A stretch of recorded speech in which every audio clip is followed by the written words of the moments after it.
Hi guys, we are going to do a little activity right now on Google Sheets to make a data table for our density parfait lab, which we're going to do on Friday in the next class. So the first thing you want to do is through your email, click on the little boxes up in the upper right hand corner and click on Sheets. Once you get into Sheets, you're going to click the big red button down in the bottom to get a new sheet. And once you have your new sheet open, the first thing we're going to want to do is name it. So you're going to go up to the upper left-hand corner, click on it, and we're going to call this Density Parfait Data Tables. Okay, so let's see. Let's start by selecting all. So go ahead and select all the cells, highlight them all.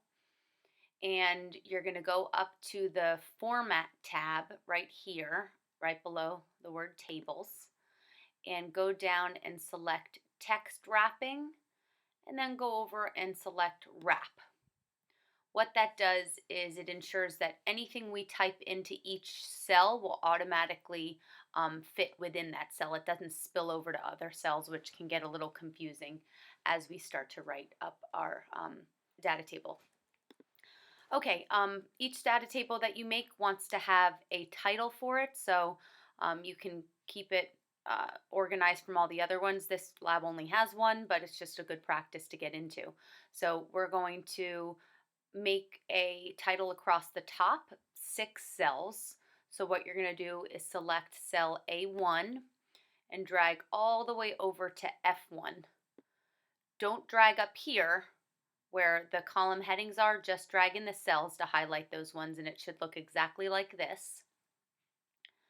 Then you're going to go up to Format again, and instead of text wrapping, right above it, it's going to say Merge Cells, and you're going to type Merge Horizontally. Perfect.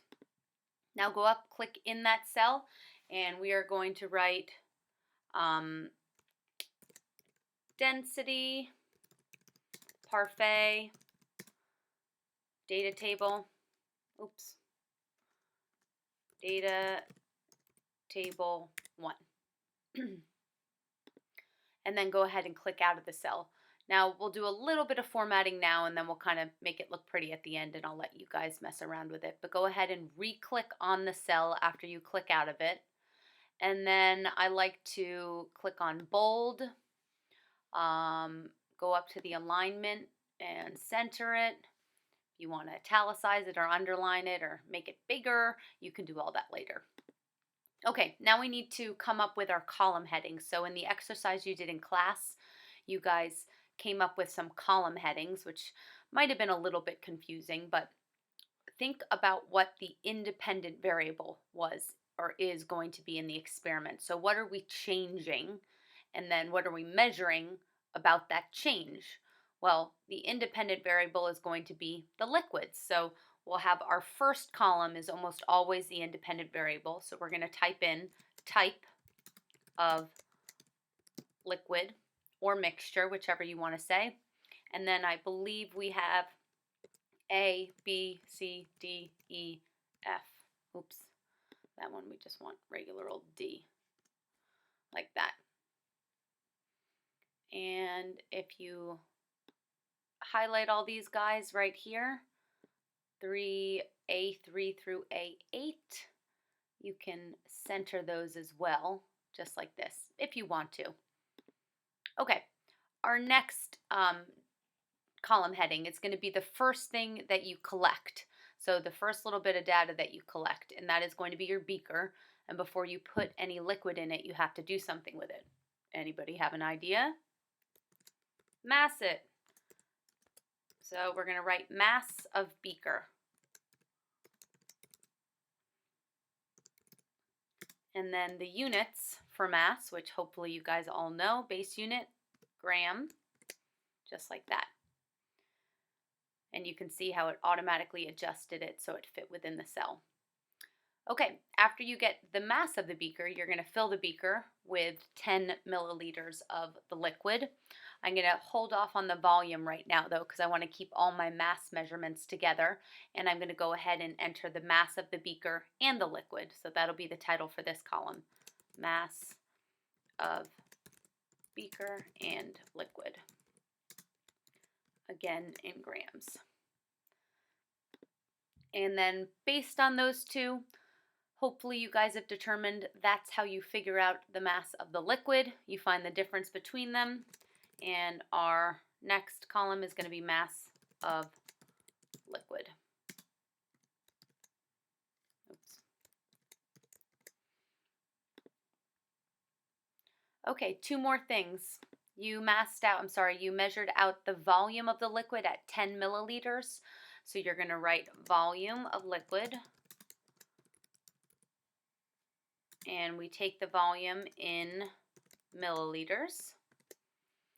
Now I'm not going to type in 10 all the way down here because there's a chance with some of the liquids when you put them in you're going to get a little too much or you're going to get a little too little, and they're very thick and hard to work with, so you don't want to have to try to get it exactly at 10. So I will let you guys adjust your volume, which should not affect density, because when you change your volume your mass will obviously change a little bit, which will give you the ratio that we're looking for. The final derived measurement, the purpose of the lab, is density of liquid. And our units for that are going to be the mass over the volume, thus grams per milliliter. Awesome. So we're almost done, but now we just need to make this data table usable, and you're going to be printing it out today so that you can handwrite all your data onto it in class, because I don't want you using your computer. So you're going to go ahead and select the data table. So from A1, you're going to click and drag all the way down to F8. Now, if we were to print this right now, we wouldn't see any of those lines that you can see faintly. And you want to be able to see the lines so you can write your data in them. So you're going to go up here to the little box, looks like a window, where it says borders. You can click on the little arrow and see all your different options, and you just want all borders. So that first one right there, go ahead and click on. It's going to give your data table some borders there. You can do some other fun stuff as well. You can add, a double thick border underneath your titles around the outside. You can get super fancy with the types of borders that you have if you'd like to. I'm not going to spend too much time on any of that right now, but I'll let you guys mess around with it after I sign off, and you can make your data table however you like. I'm going to now click out of this, and from experience I know that if I print this out, these little squares are going to be really, really small. So I'm going to teach you a trick to make them a little bit bigger but equally the same size. So first thing I'm going to do is make them a little bit longer, and what I'm going to do is go ahead and click on where it says 3. So where it says row 3, I'm going to click, and I'm going to highlight all the way down to row 8. And you'll notice that all of the rows are highlighted here. So click on 3 and highlight down to 8. And then what you want to do is you want to just size one of the rows to whatever size you want. And I'm going to let's say I've just about double them like that. And what it does is it makes them all that exact width. I'm going to do the same thing for my columns for the ones that I'm going to be entering data into. So column B through F, I'm going to make them just a little bit bigger because I don't want them to go off the page. So I'm going to make it a little bit bigger just like that. Perfect.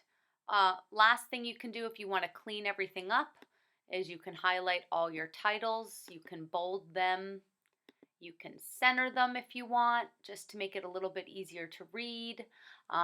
You can, do stuff like changing the color, all that good stuff, changing the size of the font. Again, not super important. You want your data table to be pretty standard, not too crazy, because if it's too colorful, then it's going to be distracting, and the whole purpose of it is to be able to take data in it. Okay, last thing we want to check before we print is get a little print preview. So we're going to go up to the print menu. We're going to click on print, and let's see. You should have landscape highlighted. Now I'm on my Mac, so yours is going to look a little bit different. What I would recommend you do before you print, and I'm not going to actually print mine, but I'd recommend that you do a print preview to make sure that it's all on one page. If it's not all on one page before you print, just resize it and make it smaller so that it fits on one page.